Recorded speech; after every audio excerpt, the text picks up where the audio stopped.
জামালপুর বিএনপির সাধারণ সম্পাদক অ্যাডভোকেট ওয়ারেস কালীম মামুন পকেট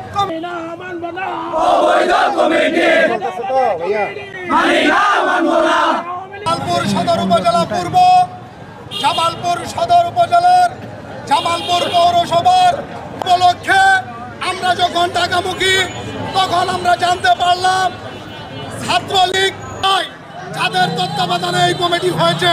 আপনাদের কাছে আমাদের উদাত্ত আহ্বান এবং প্রশ্ন, লক্ষ্মীরচর ইউনিয়ন ছাত্র দলের সভাপতি হামিদুল হক শামসুল ভাইকে তার বক্তব্য রাখার জন্য বিশেষভাবে অনুরোধ করা হচ্ছে।